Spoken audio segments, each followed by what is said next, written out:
7 years of grief smells like stale beeswax, damp ash, and unwashed wool.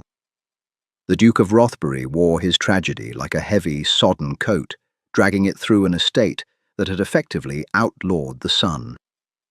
Society whispered he was a broken, tragic romantic. The truth was far less poetic. He was simply terribly, deeply bored. Then came the marriage contract, a quiet bride meant to fade into the wallpaper. Instead, she tripped over his threshold, shattered a priceless urn, and bled all over his pristine marble. The rain in London did not fall. It hung in the air like a filthy, wet sheet. Tuesday morning was the colour of bruised iron, which suited Tyler perfectly. He stood in the vestibule of St. Jude's, staring blankly at the peeling plaster above the heavy oak doors. His collar, heavily starched by a valet who apparently believed mourning required literal suffocation, bit sharply into the underside of his jaw. Tyler Arrington, the Duke of Rothbury, was 34 years old, but his bones felt like they belonged to a man of 80. For 7 years, ever since the fever took his first wife, he had moved through life with the rigid, deliberate pacing of a pallbearer. Grief, he had discovered long ago, was not a violent storm.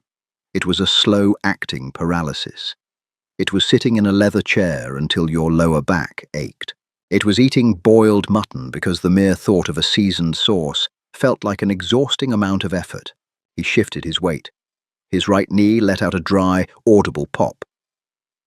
"They have arrived, Your Grace," murmured Ayan, his estate manager, stepping out from the shadows of the nave. Ayan's voice was pitched in that specific, hushed tone everyone had adopted around Tyler for nearly a decade, the tone reserved for graveyards and sick rooms. Tyler simply nodded.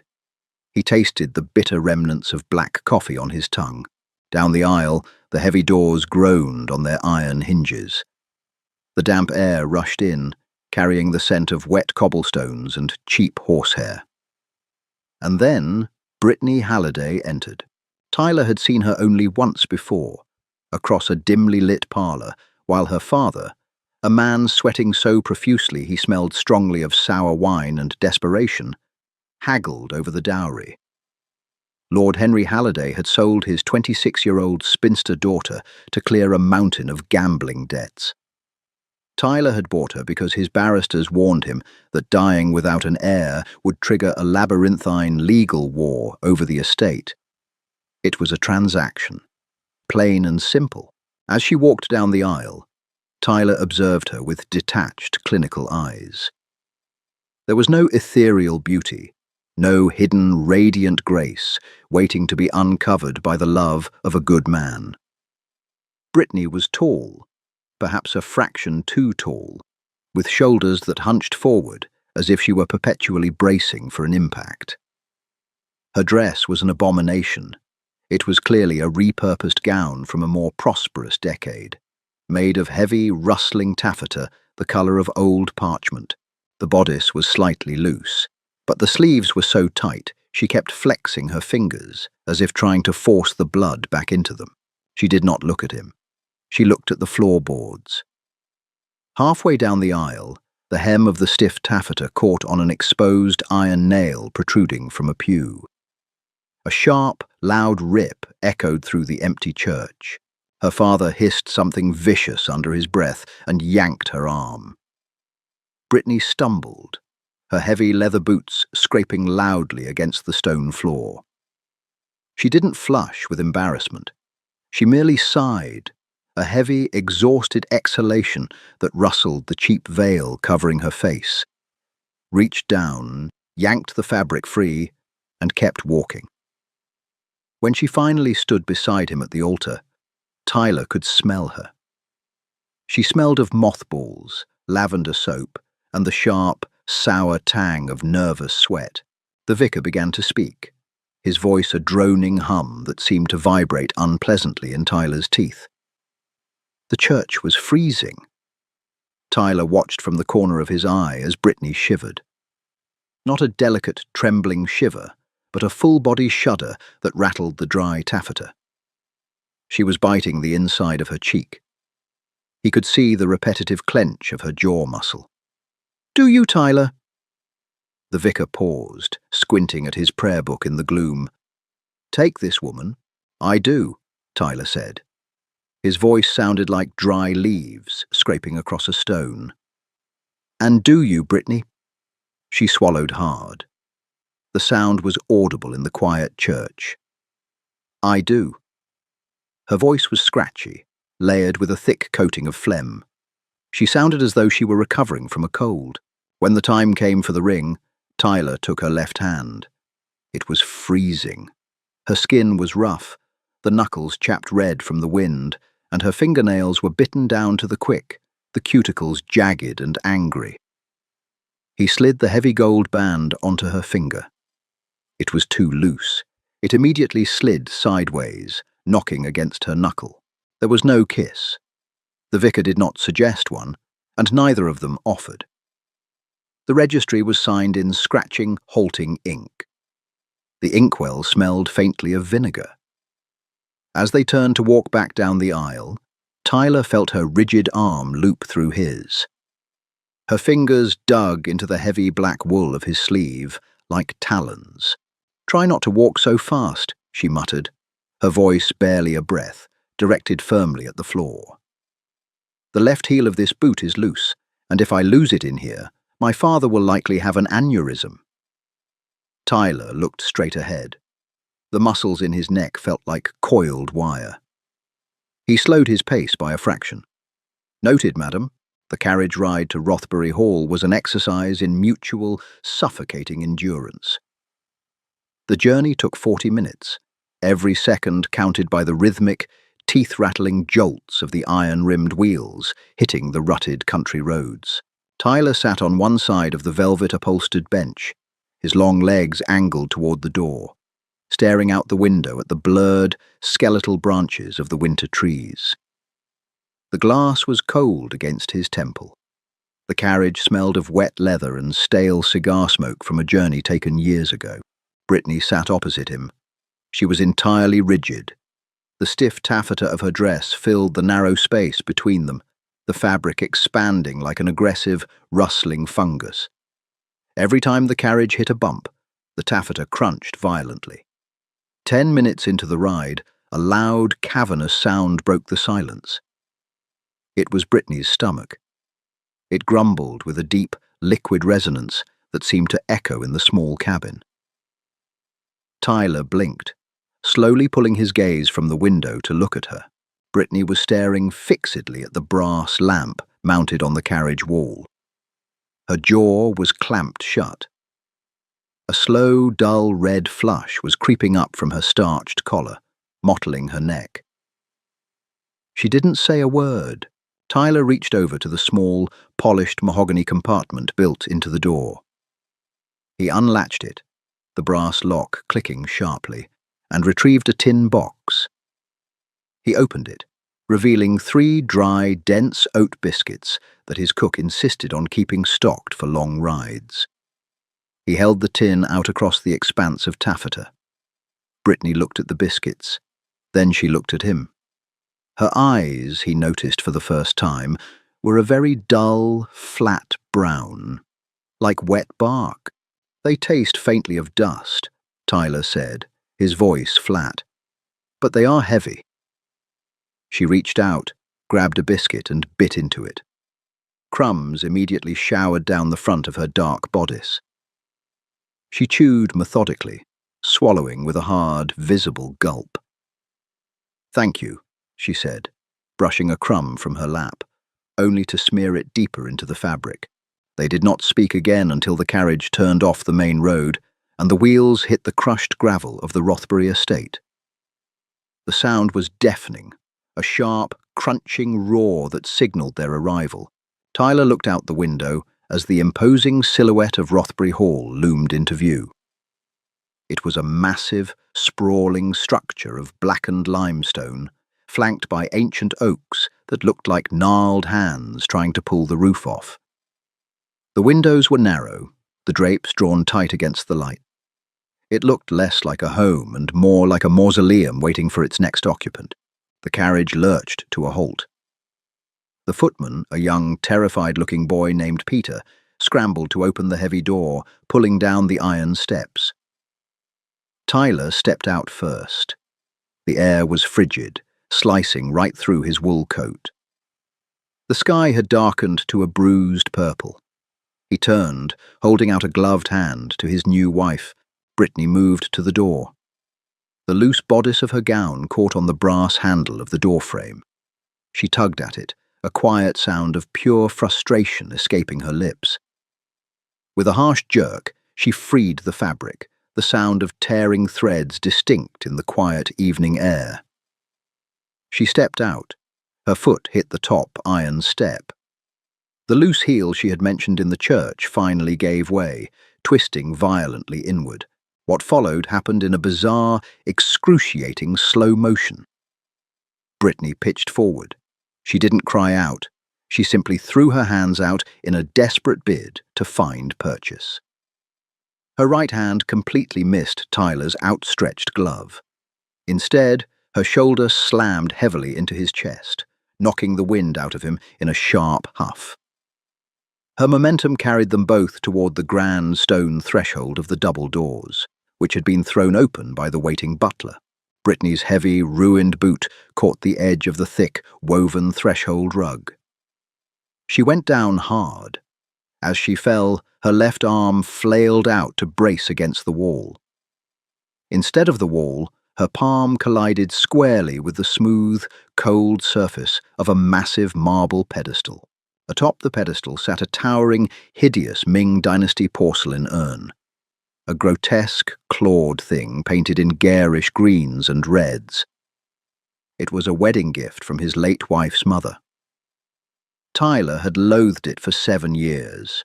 He had never moved it, because moving it required making a decision, and making decisions required energy he did not possess. Brittany's palm struck the pedestal. The marble base tilted. The massive urn wobbled, teetered for one agonizing second of suspended gravity, and then pitched off the edge. It hit the black and white checkered marble floor of the foyer with a concussive, explosive crash. The sound was apocalyptic. Sharp, jagged echoes bounced off the vaulted stone ceilings, ringing in the ears of the dozen servants who stood lined up against the wall. Shards of violently green porcelain exploded outward, skittering across the floor like shrapnel. A fine cloud of decades-old grey dust puffed up into the damp air. Silence descended upon Rothbury Hall. It was a thick, suffocating blanket of absolute terror. Every servant in the room froze, holding their breath, staring at the shattered remains of the Duchess's prized urn. The mourning Duke's sacred shrine had been defiled within 10 seconds of the new bride's arrival. The butler looked as though he might actually vomit. Tyler stood frozen, his coat knocked slightly askew by Brittany's shoulder. He stared at the empty pedestal. Then, slowly, he looked down. Brittany was on her hands and knees amidst a sea of taffeta and jagged porcelain. Her head was bowed. For a long, terrible moment, Tyler thought she was crying. He braced himself for the hysterical sobs, the apologies, the immediate, exhausting emotional labor he would have to perform. Instead, Brittany slowly sat back on her heels. She raised her left hand. A long, sharp shard of porcelain had grazed the fleshy part of her palm. Thick, dark drops of blood were welling up, slipping down her wrist and dripping onto the pristine white marble with a quiet pat, pat, pat. She stared at the blood. She stared at the thousands of shards. She let out a long, ragged breath, blowing a strand of dull brown hair out of her eyes. "Well," Brittany said, her voice entirely flat and devoid of panic. "That was incredibly expensive." Tyler felt a strange, violent jolt in his chest. A physiological misfire. The muscles in his stomach seized. He stared at her, kneeling in the wreckage, bleeding on his floor, looking more annoyed than terrified. He bit down hard on the inside of his cheek, tasting copper, fighting a sudden, horrifying urge to do something he hadn't done in nearly 3,000 days. The suffocating silence stretched tight, a physical pressure building in the drafty foyer.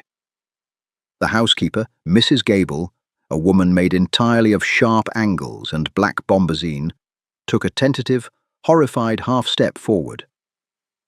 "Your Grace," she whispered, her eyes darting frantically between Tyler and the shattered ruin of the urn. Tyler raised a single gloved hand. The movement was sharp enough to make Mrs. Gable instantly freeze. He didn't look at the servants. He kept his eyes locked on Brittany. She was currently fishing a grey, lint-covered handkerchief from a hidden pocket in her skirts, wincing slightly as she pressed it against the cut on her palm. The cheap cloth immediately bloomed red. Tyler stepped over a jagged chunk of green porcelain. The sole of his boot ground a smaller piece into dust against the marble. He stopped in front of her and crouched down. His knee emitted another loud, dry crack. Brittany didn't flinch away from him. She merely looked up, her expression a mix of weary resignation and physical pain. Up close, her face was gaunt, the skin under her eyes bruised purple from a lack of sleep. "I have ruined your floor," she stated. It wasn't an apology. It was an observation of fact.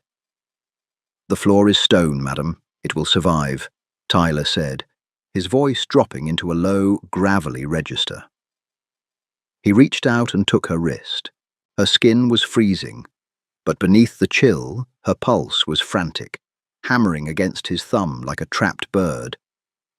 She wasn't as calm as her voice suggested. He gripped her wrist firmly, not letting her pull away, and stood up, hauling her to her feet with him. The ruined taffeta crunched loudly. "Ayan," Tyler said, not turning his head. "Yes, Your Grace." The estate manager stepped forward, visibly sweating in the cold hall. "Have this cleaned up. Put the pieces in a box. Put the box in the cellar." "Yes, Your Grace. At once." Tyler turned, pulling Brittany alongside him. "Come with me." He led her down a long, dark corridor off the main hall. The air here smelled heavily of old candle wax and the damp, earthy scent of ancient masonry.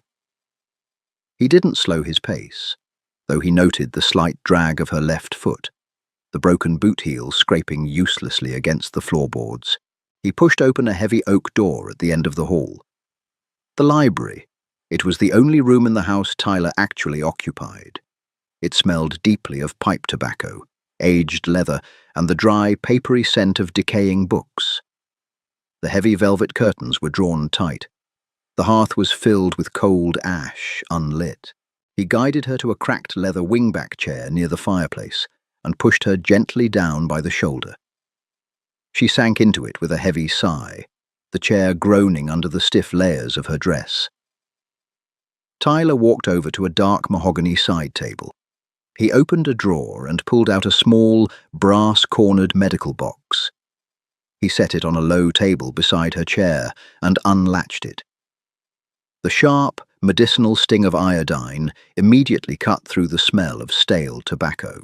He pulled over a wooden stool and sat facing her. Without asking, he took her left hand again. He peeled the lint-covered handkerchief away from her palm. The cut wasn't deep, but it was wide, slicing diagonally across the flesh below her thumb. Brittany hissed sharply through her teeth as the cold air hit the wound. "You have a terrible habit of putting very large, very hard things exactly where people need to step," she muttered, staring pointedly at the wall over his shoulder.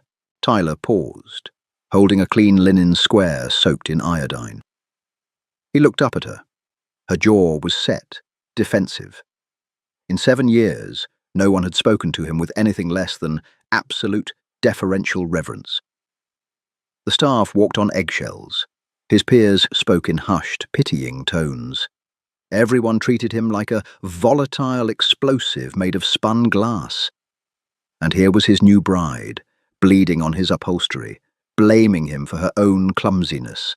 "The pedestal," Tyler said slowly, his voice dry, "has been in that exact location for 40 years. It was not hiding. It was lurking," Brittany countered stubbornly, her fingers curling slightly, as if trying to hide the wound from him. "It is a poorly designed foyer, a gauntlet." Tyler pressed the iodine-soaked linen firmly against the cut.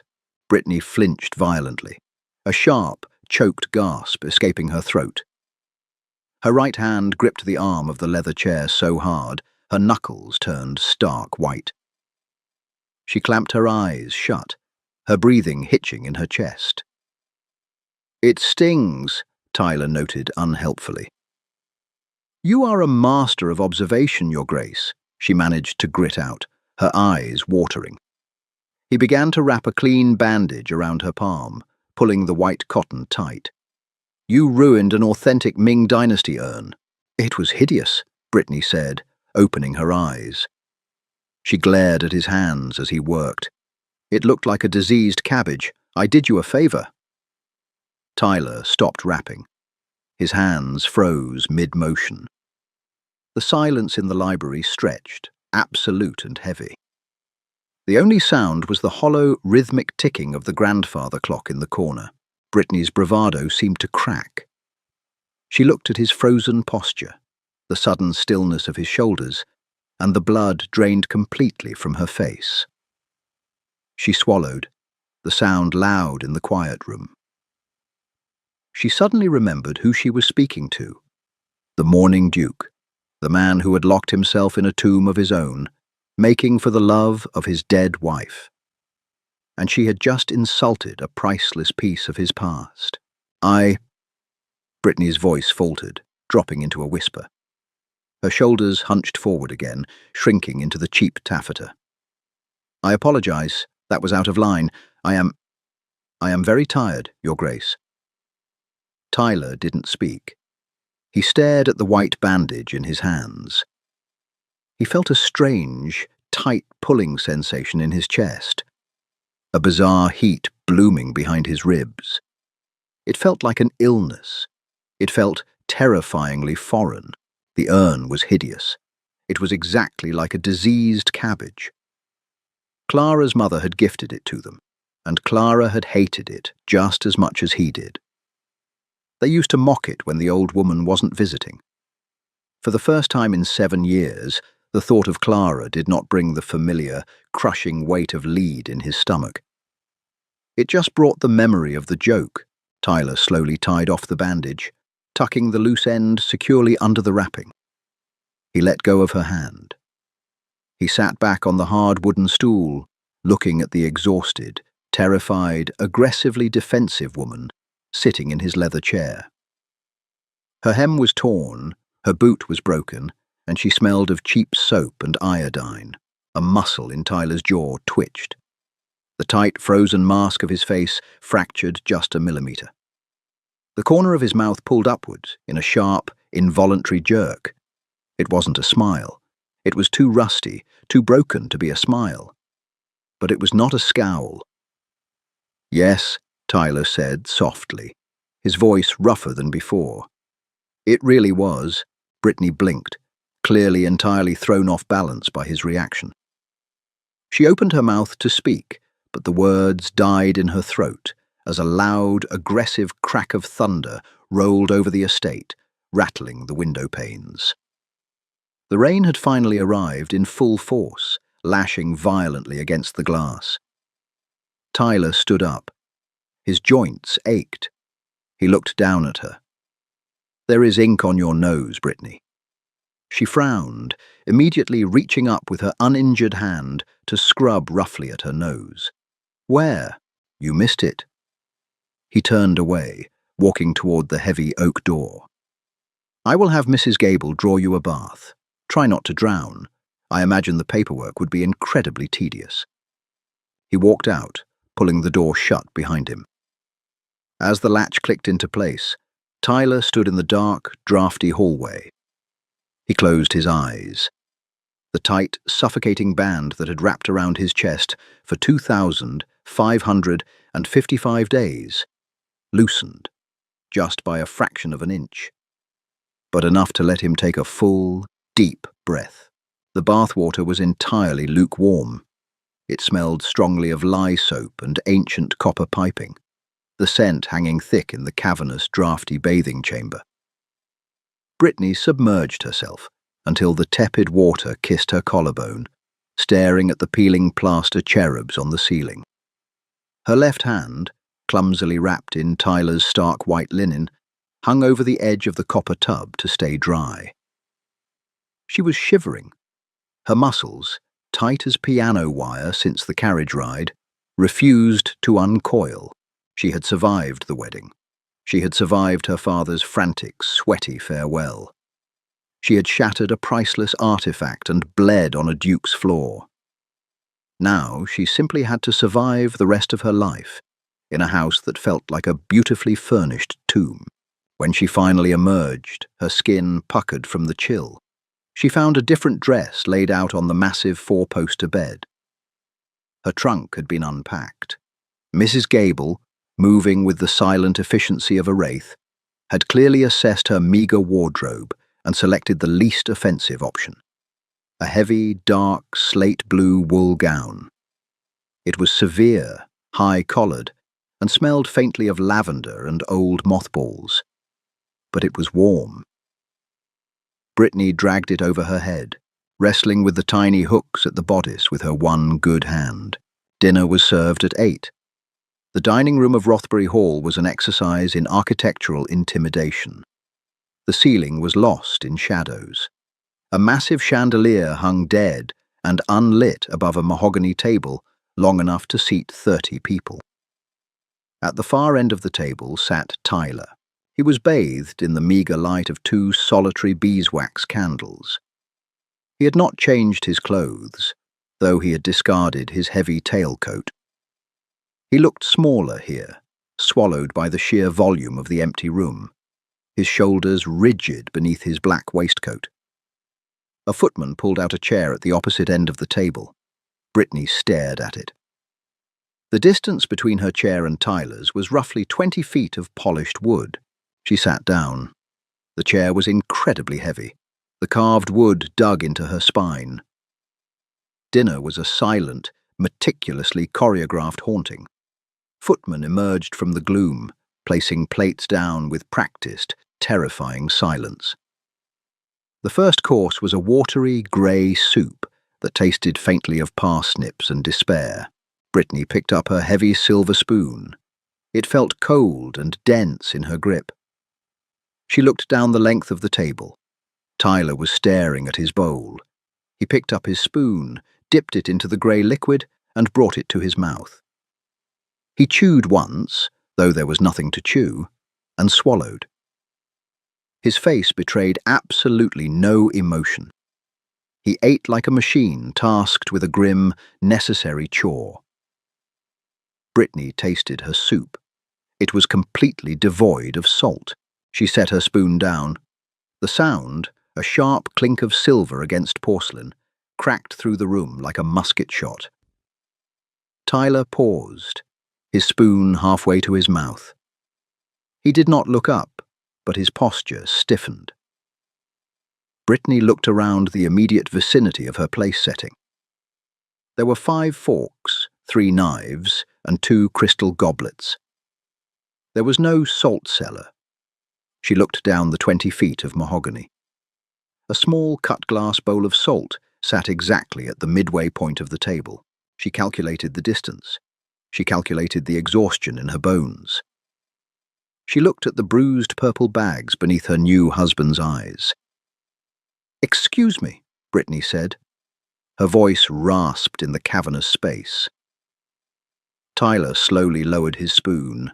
He raised his eyes, squinting slightly against the candlelight to see her at the far end of the room. "Is the soup unsatisfactory, madam?" "It is hot water masquerading as a vegetable, Your Grace," Brittany replied, her tone utterly flat. "I require the salt." The 2 footmen standing by the sideboard rigidly sucked in their breath. Tyler stared at her. The shadows danced across the hollows of his cheeks. For a long, agonizing minute, he did nothing. Then, slowly, he pushed his chair back.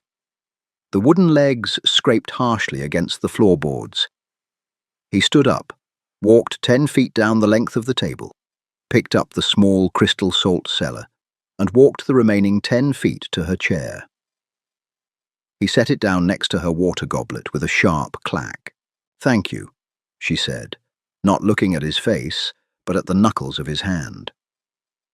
They were white, the skin pulled tight over the bone. Tyler didn't return to his seat. He stood beside her chair, looking down at her plate.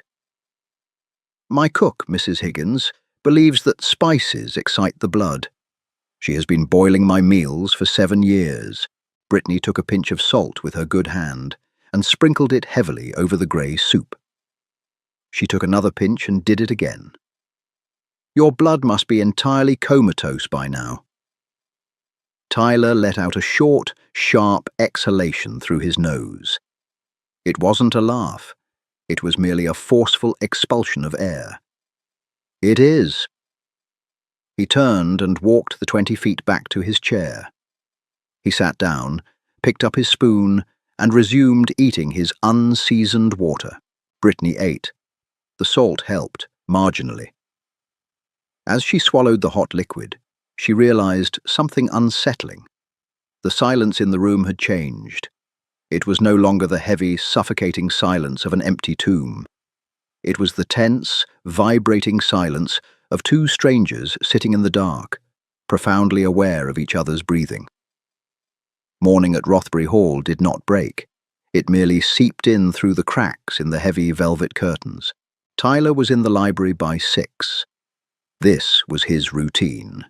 He would sit at the massive mahogany desk, pull out the estate ledgers, and stare at numbers until the sheer monotony of agricultural yields numbed his brain. It was a controlled, heavily structured misery. At precisely 9 o'clock, the heavy oak door creaked open. Tyler didn't look up from the column of numbers detailing the winter wheat harvest. He assumed it was Ayan bringing the post. But the footfalls that entered the room were uneven, a heavy step, followed by a lighter, scraping sound. Step, scrape. Step, scrape. He finally raised his eyes. Brittany stood in the center of the library. She was wearing the same severe slate-blue wool dress from the night before. Her dark hair was pulled back into a knot, so tight it seemed to be pulling the skin of her forehead taut. She was holding a battered leather boot in her right hand. Her left hand was still wrapped in his white linen bandage. She was wearing only thick, grey woolen stockings on her feet. "The East Wing is colder than a butcher's icebox," Brittany announced, stating a geopolitical fact. "The drawing-room fire is unlit, the morning room smells of damp dog, and Mrs. Gable informed me that you prefer the house kept dormant." Tyler slowly placed his brass pen down on the ledger. "I do not like the smell of wood smoke in the morning. I do not like the threat of frostbite indoors," Brittany countered. She limped over to the cold, ash-filled fireplace. She dropped the broken boot onto the hearth with a dull thud. "My heel is completely unmoored. Until the cobbler in the village can repair it, I am largely immobile." She turned to face him, crossing her arms over the thick wool of her bodice. "Therefore, I am occupying this room. It has books, and it appears to be the only room in this sprawling mausoleum where human life is actively sustained." Tyler stared at her. The sheer audacity of her invasion rubbed against the rigid, calcified walls of his routine like coarse sandpaper. He wanted to order her out. He wanted to demand his isolation back. He opened his mouth to do exactly that. "There is a draft coming from that window," Brittany added, pointing an uninjured finger toward the heavily draped alcove. "It is blowing directly onto my neck." Tyler closed his mouth. He looked at the window. He looked back at her. She wasn't demanding his attention, nor was she offering sympathy. She was simply existing, loudly and inconveniently, in his space. "The library is for reading, madam. Not complaining," he said, his voice dropping into its customary low, gravelly rasp. "Then I shall read," she said. She limped, step, scrape, to the nearest bookshelf. The shelves soared 14 feet high, packed tight with thousands of leather-bound volumes, all coated in a fine, undisturbed layer of grey dust. She reached up with her right hand and pulled a book at random. A small cloud of dust rained down on her sleeve. She sneezed. It was a loud, violent sound that startled Tyler so badly his knee cracked against the underside of the desk. Brittany rubbed her nose with the back of her wrist, glaring at the book. Seneca, she read the spine, her voice dripping with profound disappointment. Stoic philosophy. How shockingly appropriate for this house. She turned and hobbled toward the cracked leather wingback chair, the same one she had bled on yesterday. She sank into it, pulled her stockinged feet up beneath her skirts to hoard her body heat, and opened the book. Tyler watched her. He watched the way her brow furrowed as she scanned the dense Latin text. He watched the way her injured left hand rested awkwardly on her lap. He looked down at his ledger. The numbers blurred. The absolute silence of his morning was ruined. He could hear the rustle of her wool dress every time she shifted. He could hear the soft, rhythmic sound of her breathing. He could smell the faint, clean scent of the lye soap she had bathed in, cutting through the stale tobacco of the room. 10 minutes passed. Seneca is incredibly tedious, Brittany said suddenly, not looking up from the page. He is highly regarded, Tyler replied to his ledger. He tells you to accept suffering with grace, spoken like a man who never had to wear a corset made of cheap whalebone. She aggressively flipped a page. Or eat Mrs. Higgins' boiled beef. Tyler felt that strange, tight pulling sensation in his chest again. The rusty, involuntary twitch at the corner of his mouth returned. He stood up. The movement was sudden enough to make Brittany flinch slightly, her eyes darting toward him. He ignored her reaction, walking past her chair toward the massive stone fireplace. He knelt on the hearth. His joints popped in a loud, successive chorus. He reached into the brass scuttle, pulled out 3 dry logs of split oak, and arranged them over the old ash. He struck a long sulphur match against the stone. It flared to life with a sharp, acrid hiss. He touched the flame to the dry kindling beneath the logs. It caught immediately, hungry and bright. Tyler stood up and brushed the ash from his trousers. The smell of burning wood and sulphur filled the room, pushing back the scent of stale tobacco and dust. The heat began to radiate outward, a physical weight in the frigid air. He didn't look at Brittany as he walked back to his desk. He sat down and picked up his brass pen. "I thought you despised the smell of wood smoke in the morning," Brittany said, her voice softer now, lacking its defensive edge. Tyler dipped his pen into the inkwell. Seneca also wrote that sometimes, even to live is an act of courage. He pressed the nib to the paper, the scratchy sound loud in the quiet room. "I find I cannot argue with a woman holding a broken boot," Brittany didn't reply. But when Tyler finally allowed his eyes to flick upward, just for a fraction of a second, he saw her leaning closer to the hearth, soaking in the heat, the rigid line of her shoulders finally beginning to drop. The invasion of Rothbury Hall happened not with a cavalry charge, but with the agonizing, high-pitched squeal of rusted brass curtain rings. By the 3rd week, Brittany's left hand had largely healed into an angry pink scar, though she still unconsciously favored it, keeping her fingers curled inward like a dying spider. Her broken boot remained hostage at the village cobbler, forcing her to continue her halting, uneven step, scrape rhythm through the corridors. Tyler had grown intimately, irritatingly familiar with the sound.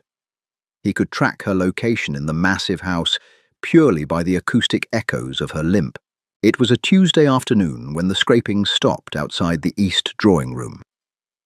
Tyler was in the hallway, carrying a stack of damp-smelling correspondences to the library. He paused. The drawing room had been sealed for 5 years. It was the room where Clara used to play the pianoforte. The staff knew never to open the doors. From inside came a muffled, breathless grunt. Then, the sharp sound of fabric tearing. Tyler pushed the heavy double doors open. The air inside was thick, tasting heavily of moth dust and dried lavender that had long since lost its sweetness, souring into something acrid. The room was pitch black, save for a thin sliver of grey light slicing through the centre of the massive, floor-to-ceiling black velvet drapes. Brittany was currently waging a physical war against them. She had dragged a mahogany dining chair to the window and was standing precariously on its velvet seat in her stockinged feet. She had both hands clamped around the heavy, braided cord of the pulley system, leaning her entire body weight backward in a desperate attempt to drag the curtains apart. "The pulley is rusted, Brittany," Tyler said from the doorway. His voice sounded startlingly loud in the dead room. Brittany gasped, her foot slipping off the edge of the chair. She flailed, dropping the cord to grab the heavy velvet drape for balance. The ancient fabric, weakened by years of damp rot, immediately gave way with a sickening rip. She tumbled backward, landing squarely on a low settee covered in a sheet. A massive cloud of grey dust erupted into the air, billowing outward like smoke from a cannon. Tyler did not rush to her aid. He stood in the doorway, watching as she hacked and coughed, waving her hands blindly through the particulate fog. "I am beginning to suspect," Tyler said slowly, walking into the room and swatting a cloud of dust away from his face, "that you are an agent sent by my enemies to systematically demolish my estate piece by piece."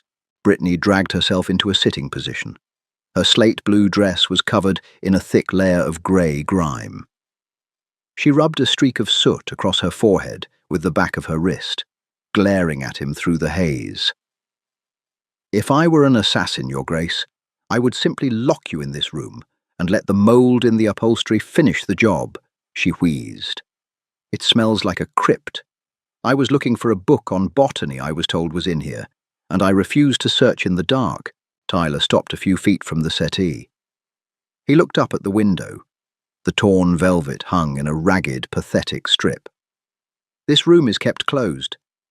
"This room is decomposing," Brittany corrected sharply. She stood up, brushing futilely at her skirts. "You think you are preserving a memory, but you are just hoarding rot. The damp is eating the plaster, Tyler. The floorboards are warping under the carpets." It was the first time she had used his Christian name. It hit his ear with the jarring, jagged impact of a broken glass. She pointed a dirt-stained finger at the heavy drapes. "Pull them open, or I will find a pair of garden shears and cut them down myself. I am entirely serious."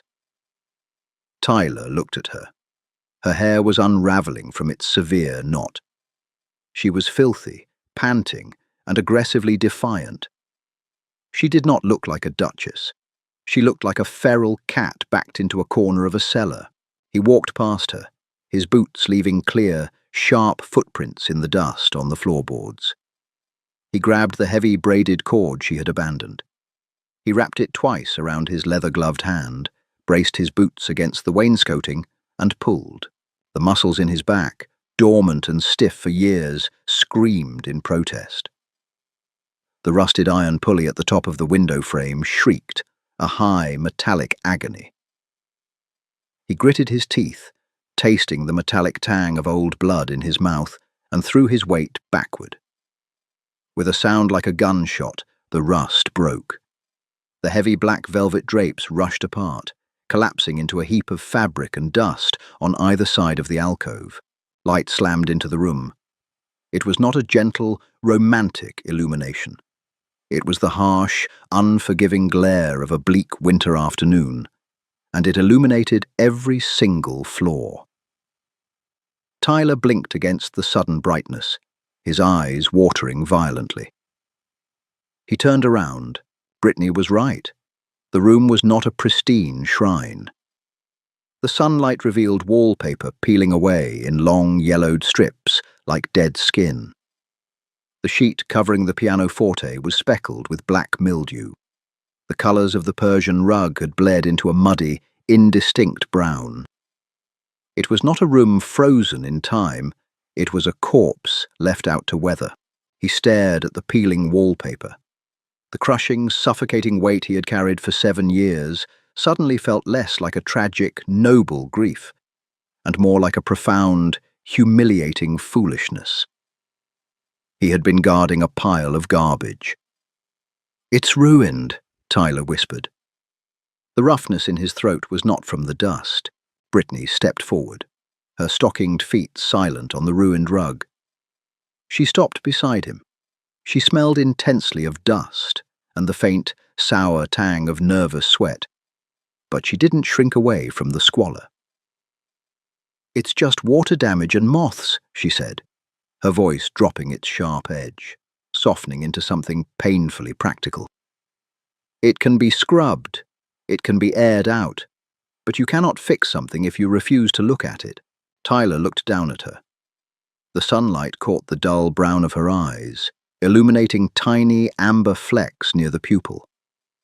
She was staring straight ahead at the mouldy pianoforte. He uncoiled the braided cord from his gloved hand. The leather was deeply grooved where the rope had bitten into it.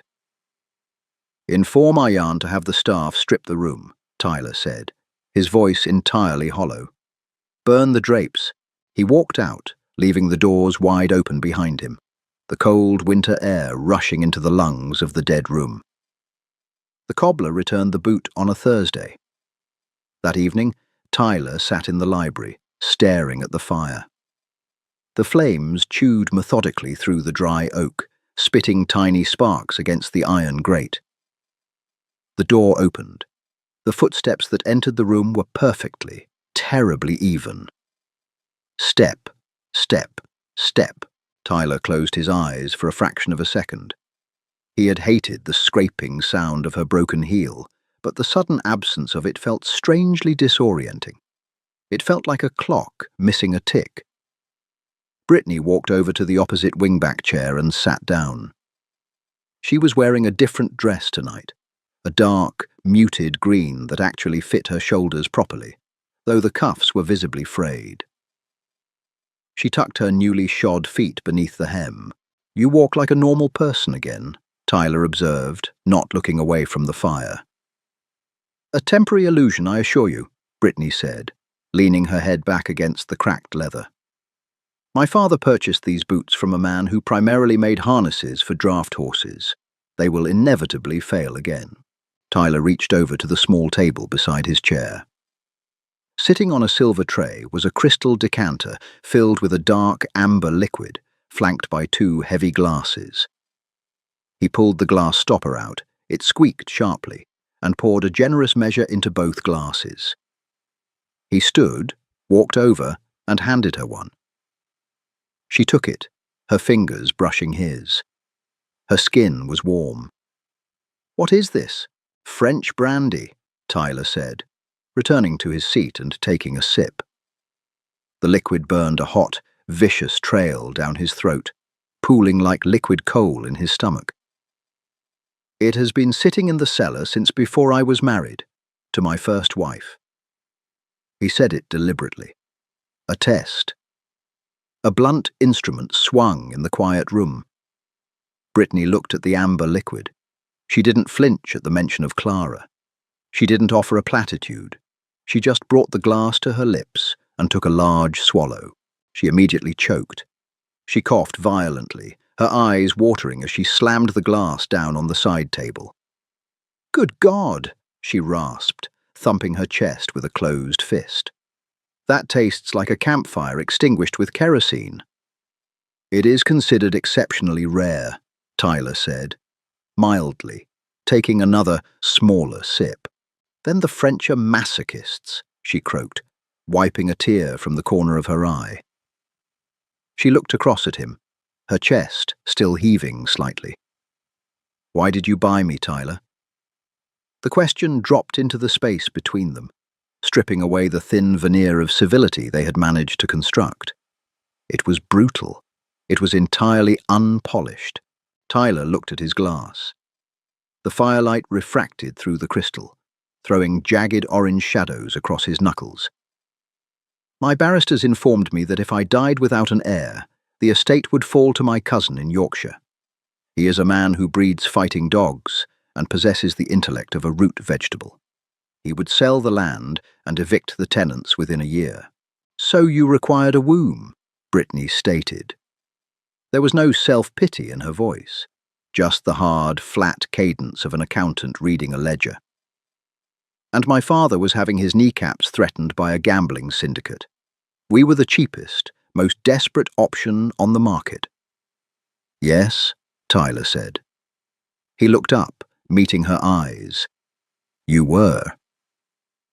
He expected her to look away, humiliated. He expected the quiet, crushing resentment that had hovered around her in the church to return.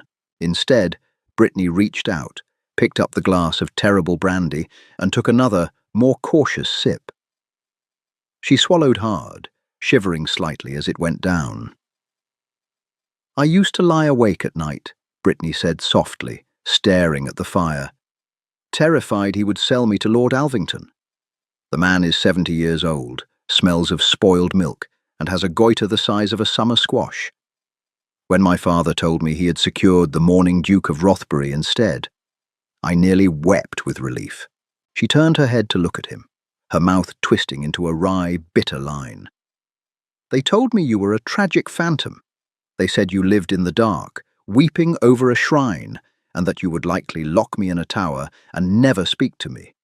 It sounded like an absolute holiday." Tyler stared at her. "You viewed marrying a clinically depressed recluse as a holiday."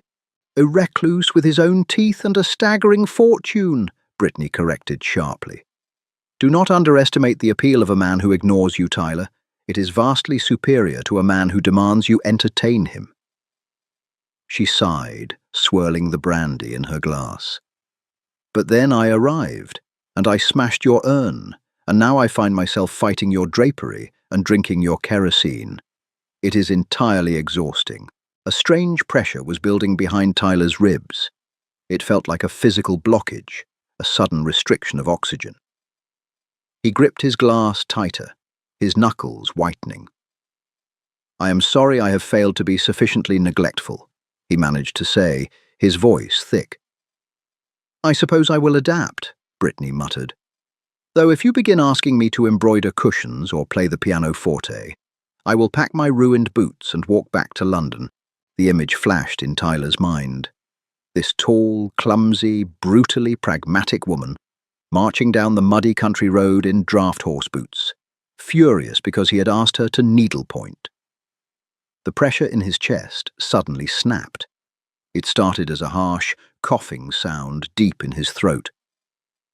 Brittany jumped, looking at him in alarm, perhaps thinking the brandy had finally poisoned him. But the cough morphed, twisting into a jagged, rhythmic expulsion of air. Tyler bent forward, resting his elbows on his knees, pressing his free hand against his eyes. His shoulders shook. The sound was rusty, awful, and entirely involuntary. It felt like tearing muscles that hadn't been stretched in a decade. His face actually ached, the muscles in his cheeks screaming in protest as they were forced upward. He was laughing. It wasn't a pleasant sound. It was rough and broken, sounding more like a man scraping a shovel over stone. But he couldn't stop. The sheer, absurd reality of his life, the mouldy rooms, the boiled soup, the absolute disaster of a woman sitting across from him complaining about his lack of neglect, crashed over him all at once. Brittany sat frozen in her chair, staring at him as if he had just sprouted a second head. Slowly the rough sound faded, leaving Tyler gasping slightly for air. He lowered his hand from his eyes. His chest heaved. The tight, agonizing band of lead that had constricted his heart since the day Clara died was still there. But it had cracked. Light was seeping through the fissures. He looked at Brittany. He was smiling.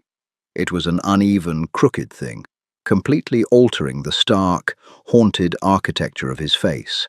Brittany stared at his mouth. She swallowed, her throat clicking audibly in the quiet room. "Good heavens," she whispered, sounding genuinely shaken. "Don't do that again without warning. You look completely unhinged."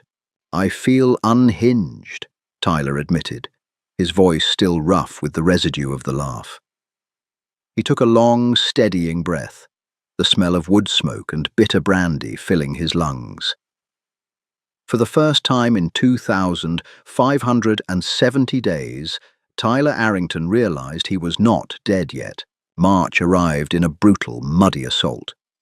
The frozen ground of the estate surrendered to a persistent, driving rain, turning the carriage paths into deep, sucking trenches of brown sludge. The air inside Rothbury Hall grew thick with moisture, the cold morphing from a sharp bite into a heavy, damp ache that settled deep into the marrow. Brittany developed a hacking cough. It was a dry, ugly sound that echoed down the long corridors, rattling the remaining intact porcelain. Tyler found her in the library on a Tuesday evening. She was wrapped in 3 mismatched woolen shawls, huddled so close to the hearth that the hem of her dark green skirt was faintly smoking. She was shaking. Her skin, usually pale and sallow, was flushed a dull, feverish red across the cheekbones. "You are burning your clothes," Tyler said. Brittany didn't look up. She merely tugged the outermost shawl tighter around her shoulders. "If I catch fire, at least I will finally be warm. My bedchamber is a wind tunnel. The plaster cracked above the window frame last night, and the rain is currently pooling on the floorboards. I had to put a soup tureen under the leak." Tyler stared at the rigid, shivering line of her spine. For 7 years, he had operated on the principle of minimal interference. He paid the bills. He ate the boiled food. He ignored the rot. But the rot was now giving his wife a fever. "Get up," he said. Brittany let out a ragged sigh, the sound catching in her chest. "Tyler, please. I do not have the energy to argue about stoicism today." "I am not arguing," he said, stepping forward and reaching down to grip her upper arm. His fingers pressed through the thick layers of wool. She was terrifyingly hot to the touch. "You cannot sleep in a room with a structural leak. You will contract pneumonia." He hauled her up. She swayed heavily against him, her boots scraping weakly against the stone hearth. She smelled intensely of fever sweat and singed fabric. He did not lead her towards the guest wing. He led her toward the grand staircase. They climbed the sweeping, uncarpeted mahogany steps in silence, save for the wet, rattling sound of Brittany's breathing. On the second-floor landing, Tyler bypassed his own small monastic sleeping quarters and stopped in front of a pair of massive double doors carved with the Rothbury crest. The master suite. It had been Clara's room. It had been sealed on the day of her funeral. Tyler reached out and gripped the brass handle. The metal was freezing. His stomach seized, a sharp, violent cramp of sheer panic. He hadn't crossed this threshold in 2,600 days. He pushed the doors open. The air that rushed out hit him like a physical blow. It was perfectly, agonizingly preserved. It smelled of Clara's heavy rosewater perfume, stale and cloying, mixed with the distinct, metallic scent of ancient dust. Brittany leaned against the doorframe, coughing violently into her fist. She looked up, squinting into the gloom. The massive 4-poster bed was draped in rotting pink silk. The wardrobe was stuffed with dresses belonging to a ghost. "I cannot sleep in a museum, Tyler," Brittany rasped, her voice thick with exhaustion. "It feels like a grave." "It is not a grave," Tyler said, his jaw locked so tight his teeth ground together. It is a room with a functioning fireplace and intact masonry. He walked in. The carpet, thick and stifling, muffled his heavy boots. He walked straight to the massive windows and ripped the rotting pink silk curtains back. He didn't bother with the pulleys. He simply tore the fabric from the brass rings. "Ian!" Tyler roared, turning back toward the open doorway. His voice ripped through the silent corridor, a sound of pure, unadulterated violence that startled Brittany so badly she flinched. Within minutes, the estate manager appeared. Breathless and wide-eyed, flanked by two terrified footmen. "Clear it," Tyler ordered, pointing a rigid finger at the pink silk bed hangings, the vanity table covered in tarnished silver brushes, the wardrobe. All of it. Strip the bed to the mattress, box the clothes, open the flue and light the fire. Ian stared, his mouth opening and closing like a landed fish. "Your Grace, the late Duchess's. She is dead, Ian," Tyler said. The words tasted like ash, but they did not choke him. "My current wife is freezing to death. Clear the damn room." It took 2 hours of frantic, brutal labor. Brittany sat in a wooden chair by the door, entirely silent, watching as the servants dismantled a shrine. By midnight, the room was unrecognizable. The pink silk was gone, replaced by stark, heavy white linens. The vanity was bare. A massive, roaring fire chewed through thick logs of oak in the hearth, throwing blistering heat into the space. The cloying scent of rosewater was entirely eradicated, burned away by the smell of wood smoke and fresh lye soap. Tyler stood at the foot of the bed. His shirt sleeves were rolled up to his elbows, his forearms smeared with dust. He looked at Brittany. She stood up slowly, her body trembling with fatigue. She walked past him, dropping her mismatched shawls onto the floor. She climbed into the massive bed, sinking into the mattress. She pulled the heavy white quilt up to her chin. She looked at him. Her eyes were glazed with fever, but entirely present. "You did not have to demolish your past just to keep me warm, Tyler," she whispered, her voice rough. Tyler looked at the empty corners of the room. The lead weight in his chest was gone. In its place was an aching, raw emptiness, an emptiness that felt clean. "The past," Tyler said softly, walking around to the other side of the bed, "was beginning to smell terrible." He sat down on the edge of the mattress, pulling off his boots. They hit the floorboards with a heavy, final thud. The fever broke 3 days later. It was a quiet, unassuming Thursday night. The rain had finally stopped, leaving a heavy, absolute silence pressing against the window panes of the master suite. Brittany lay on her back, staring at the canopy. The room was dark, lit only by the dying embers in the grate. The sheets smelled of her own sour sickness and the sharp, clean scent of the soap Mrs. Gable had used to wash her. Beside her, Tyler was entirely still. He slept on his back, his hands folded rigidly over his chest like a medieval effigy. He had slept in the bed with her for 3 nights, occupying his extreme edge of the mattress, offering only his proximity and the radiant heat of his body. Brittany turned her head. She watched the slow, rhythmic rise and fall of his chest beneath his white linen nightshirt. The bargain. It hung in the dark space between them, thick and unavoidable. She had been purchased to provide an heir.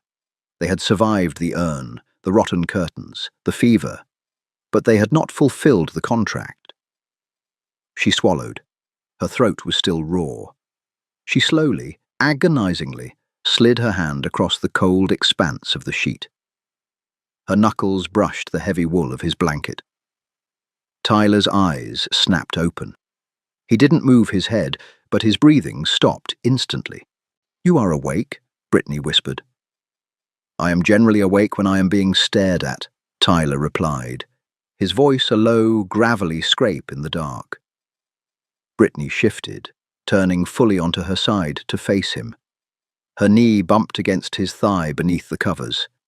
He flinched, a sharp, involuntary tightening of his muscles. "You are terrified," she observed, her voice flat, stripping away any pretense. Tyler slowly turned his head to look at her.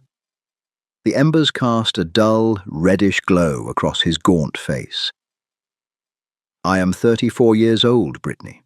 I have spent a fifth of my life actively practicing how not to feel anything. This requires feeling." "It requires friction," Brittany corrected bluntly.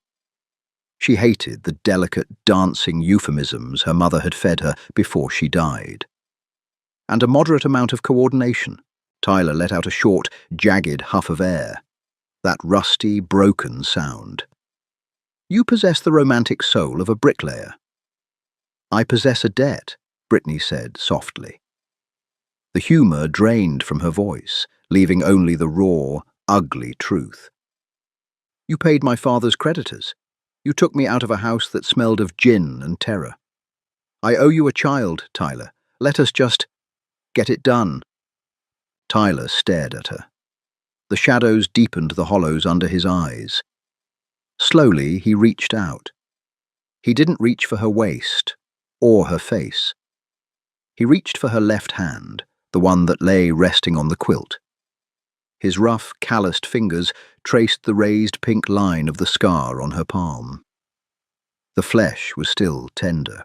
"It wasn't a transaction," Tyler said, his voice dropping so low she felt the vibration in the mattress. "Not when you broke the urn, not when you demanded the salt, and certainly not when you told me my grief was decomposing." He rolled onto his side, mirroring her. The space between them vanished. The heat radiating from his body was immense. He smelled of wood smoke, old leather, and male sweat. It wasn't a poetic scent. It was heavy, grounding, and fiercely alive. He leaned forward. His face was inches from hers. She could feel his breath ghosting over her lips. "If we do this," Tyler murmured, his eyes locked on hers, "it is not a debt being paid. It is a decision. To live, messily, clumsily, and without stoicism." Brittany's heart slammed aggressively against her ribs. She was not a beautiful woman. She was clumsy, sharp-tongued, and wearing a washed-out nightgown. But looking at the mourning Duke, seeing the desperate, terrifying light in his eyes, she realized she didn't need to be beautiful. She just needed to be here. She reached up, her fingers tangling in the collar of his nightshirt. She pulled. The kiss was terrible. It was a violent collision of teeth and noses. Tyler misjudged the angle, his jaw knocking sharply against hers. Brittany let out a startled squeal, instantly pulling back. They froze, inches apart, breathing heavily in the dark. Tyler brought a hand up, rubbing his jaw. "My apologies," he rasped. "I am completely out of practice." Brittany stared at him, and then a sound bubbled up from her chest. A quiet, hysterical snort. "You nearly broke my nose." Tyler looked horrified for a split second, but then his mouth twitched. The twitch grew. The rigid lines of his face broke open, and that rough scraping sound filled the room again. He laughed. It was louder this time, genuine and deeply helpless. Brittany laughed with him, burying her face in his chest, her shoulders shaking. They lay there in the dark, in the ruins of a ghost's bedroom, laughing like idiots until they were breathless. When the laughter finally subsided, Tyler wrapped his arms around her, pulling her solid, warm weight flush against him. He kissed her again, slower this time, careful. It was imperfect. It was awkward.